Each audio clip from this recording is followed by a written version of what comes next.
સમાચારોમાં આગળ વધીએ રાજકોટથી સમાચાર આરએમસીના જનરલ બોર્ડમાં વિપક્ષનો હોબાળો વશરામ સાગઠિયાએ બીપીએમસી એક્ટનું પુસ્તક લઈને વિરોધ કર્યો વશરામ સાગઠિયાએ શાસકોને બીપીએમસી એક્ટના નિયમો જાહેરમાં સમજાવ્યા તો આ તરફ ગાયોના મૃત્યુ મામલે પ્રેક્ષક ગેલેરીમાંથી પોસ્ટર બતાવાયા કોંગ્રેસના કાર્યકરોએ પોસ્ટરો બતાવ્યા મેયરની સૂચના બાદ કોંગ્રેસના કાર્યકર્તાઓને પ્રેક્ષક ગેલેરીમાંથી બહાર કાઢવામાં આવ્યા તો વિપક્ષે કઈ રીતે હોબાળો મચાવ્યો તેની તસવીરો પણ સામે આવી છે સંવાદદાતા અંકિત જોડાઈ ગયા છે વધુ જાણકારી સાથે અંકિત કયા મુદ્દાઓને લઈને વિપક્ષે હંગામો મચાવ્યો ચોક્કસ દીપા ખાસ કરીને વાત કરવામાં આવે તો રાજકોટ મહાનગરપાલિકાનું જ્યારે જનરલ બોર્ડ મળે છે ત્યારે આ જનરલ બોર્ડ છે તે જનરલ બોર્ડ નહીં પરંતુ હોબાળો બોર્ડ છે તે પ્રકારનું વાતાવરણ છે તે સર્જાતું હોય છે માત્ર 1 કલાક પૂરતું આ બોર્ડ છે તે દર 2 મહિને મળતું હોય છે ત્યારે પ્રજાના પ્રશ્નોની સાર્થક ચર્ચાઓને કરવાને બદલે શાસક અને વિપક્ષ બંને એકબીજા ઉપર આક્ષેપો કરતું હોય છે ને આક્ષેપોની અંદર જ આ જે બોર્ડ છે તે પૂર્ણ થઈ જતું હોય છે આજની જો વાત કરવામાં આવે તો રાજકોટ મહાનગરપાલિકાનું જે જનરલ બોર્ડ છે તે સવારના 11 વાગે શરૂ થયું હતું ત્યારે વિપક્ષ દ્વારા તાજેતરમાં જે પ્રમાણે રાજકોટ શહેરની અંદર વરસાદ વરસ્યો હતો અને તેના કારણે જે રાજકોટ મહાનગરપાલિકા દ્વારા જે સર્વે કરવામાં આવ્યો છે આ સર્વેની અંદર 12,000 જેટલા ખાડાઓ છે તે રાજકોટ શહેરમાં પડ્યા હોવાનું છે તે સામે આવ્યું છે અને ત્યારે આ ખાડા પૂરવા માટે રાજકોટ મહાનગરપાલિકા દ્વારા સરકાર પાસેથી ગ્રાન્ટની માગણી કરવામાં આવી છે ત્યારે વિપક્ષે આ મુદ્દે આક્ષેપ કરતા કહ્યું હતું કે આ 12,000 ખાડાઓ છે તે કઈ જગ્યાએ પડ્યા હતા ને આ જે ખાડાઓ પડ્યા છે તેને બુરવાનો ચાર્જ કોણ ચૂકવશે કારણ કે અનેક એવા ખાડાઓ પડ્યા છે કે જે ગેરંટી વાળા રસ્તે પડ્યા હોય તો જેથી કરીને તેનો જે ખર્ચ છે તે જે તે કોન્ટ્રાક્ટરે ઉઠાવવાનો હોય છે તો સાથોસાથ તાજેતરમાં જે પ્રમાણે વરસાદ વરસ્યો હતો તેના કારણે મહાનગરપાલિકાના ઢોલ ડબ્બાની અંદર રોજના 25 થી 30 ગાયોના છે તે મોત થતા હતા ત્યારે મોત મામલે ગાયોના મોત મામલે જવાબદાર કોણ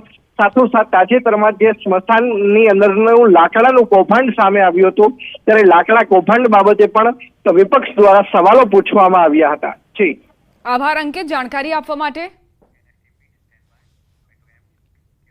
નવસારી બારડોલી રોડ પર દીપડાનું રેસ્ક્યુ નિષ્ફળ રહ્યું હુમલાખોર દીપડો જંગલમાં ફરાર થયો રોડ અકસ્માતના દીપડાને પગ અને માથામાં ઈજા પહોંચી હતી વન વિભાગની 6 કલાકની મહેનત એડે ગઈ છે લંગડાતી ચાલે શેરડીના ખેતરમાં આ દીપડો ભાગ્યો વન વિભાગ અને એનજીઓએ દીપડો પકડવા માટે પાંજરું ગોઠવ્યું મોડી રાતથી ચાલી રહી છે દીપડો પકડવાની કામગીરી રોડ ક્રોસ કરતો હતો આ દીપડો અને કાર સાથે અથડાયો અને ઘાયલ દીપડાએ ટોળા પર હુમલો કર્યો ત્યારબાદ અકસ્માત બાદ રહેણાંક વિસ્તારમાં દીપડો ઘૂસ્યો હતો નજીકના ઘરમાં ઘૂસવા જતા દીપડો બાઇક સાથે અથડાતા ઘાયલ થયો ઘટનાની જાણ વન વિભાગને કરાતા આરએફઓ સહિત વનકર્મીઓ તેમજ વાઇલ્ડ લાઇફ એનજીઓના સભ્યો દીપડાને શોધવા નસીલપોર ગામે પહોંચ્યા બીજી તરફ રહેણાંક વિસ્તારમાં દીપડો આવી જતા અને તેના દ્વારા અટેક કરાતા ગ્રામજનોમાં ભયનો માહોલ છવાયો છે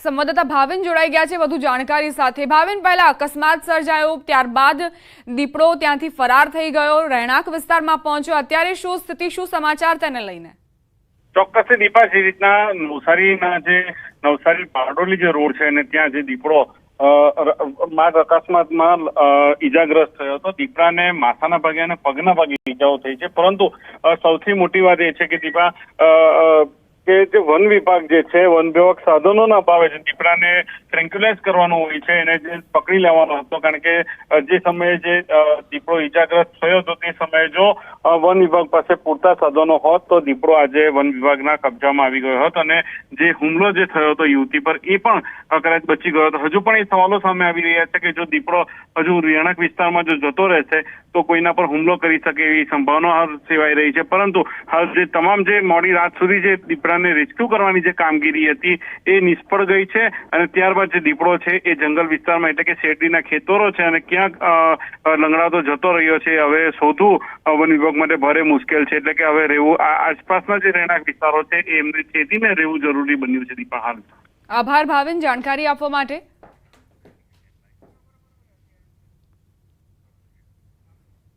તો પહેલા દીપડાનો અકસ્માત સર્જાયો, કાર સાથે તે અથડાયો અને ત્યારબાદ તેનું રેસ્ક્યુ કરવા માટે વન વિભાગ આવ્યું, પરંતુ તે ત્યાંથી ફરાર થઈ ગયો.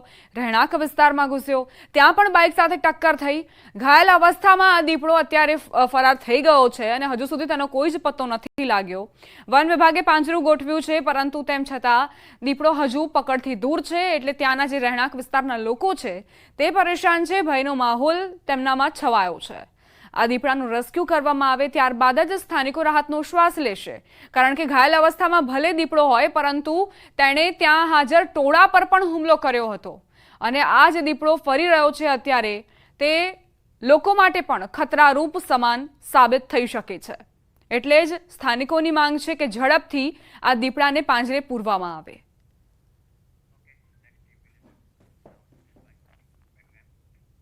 દાહોદમાં ચોંકાવનારી ઘટના બની. પ્રાથમિક શાળાની વિદ્યાર્થીનીનો મૃતદેહ મળતા ચકચાર. શાળાના કમ્પાઉન્ડમાંથી મૃતદેહ મળી આવ્યો. સિંગવડના તોરણી ગામની પ્રાથમિક શાળાની આ ઘટના છે. 6 વર્ષીય બાળકીનો મૃતદેહ મળી આવ્યો છે. શાળા છૂટ્યા બાદ મોડે સુધી બાળકી ઘરે ન પહોંચતા તેની શોધખોળ હાથ ધરાઈ હતી. મોડી રાત્રે એસપી, એલસીબી સહિતની પોલીસની ટીમો શાળામાં પહોંચી અને તપાસ હાથ ધરી. મર્ડરની આશંકા સાથે તપાસ તેજ કરાઈ હતી. એક 6 વર્ષીય બાળકી જેને મોત મળ્યું છે. હવે સવાલ એ કે બાળકીનું મોત થયું કેવી રીતે? શું બાળકીની હત્યા થઈ છે? અને એ પણ શાળામાંથી 6 વર્ષીય બાળકી પરત ન ફરતા પરિવારજનોએ શોધખોળ ચલાવી, પોલીસને જાણ કરી, ત્યારે આ વિગત સામે આવી છે. શું બાળકીની હત્યા કરવામાં આવી છે? અનેક આશંકાઓ છે. પરિવારે પણ શંકા વ્યક્ત કરી છે. સવાલ અહીં એ કે બાળકીનું મોત થયું કેવી રીતે?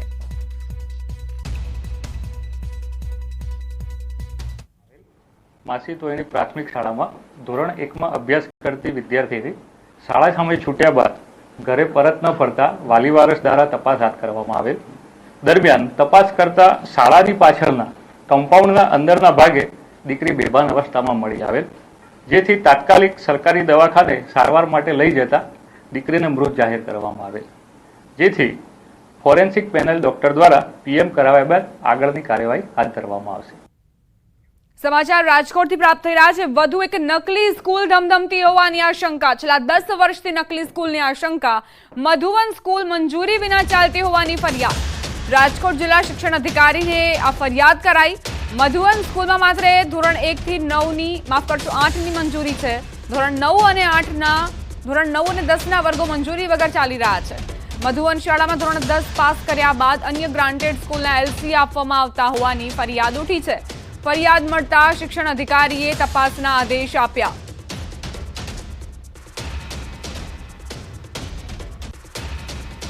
તો આ તરફ આ ઘટના બાદ શાળાનું વધુ એક કારસ્તાન પણ બહાર આવ્યું. ધોરણ 9 અને 10ના પ્રવેશનું બોર્ડ પણ લગાવ્યું.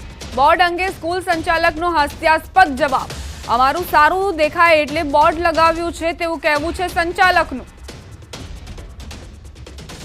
વાત છે તદ્દન ખોટી છે. અમારા કોઈ હિત શત્રુએ આ વાત બહાર પાડી એવું લાગે છે, કેમ કે અમે શિક્ષણ સારું આપે છે 1 થી 8 ધોરણમાં, અને સારી ટેકનોલોજીથી સારા શિક્ષકો ડિજિટલ બોર્ડમાં ભણાવીએ છીએ, સારું શિક્ષણ આપીએ છીએ. એટલે અમારું અહીંયા સારું છે, વાલીઓને બધાને ટ્રસ્ટ સારો છે. તો કદાચ કોઈ અમારા હિત શત્રુએ ઊભા થયા હોય અને એ લોકોએ અમારી નિવેદન કઈ અરજી કરેલી છે ડીઓમાં.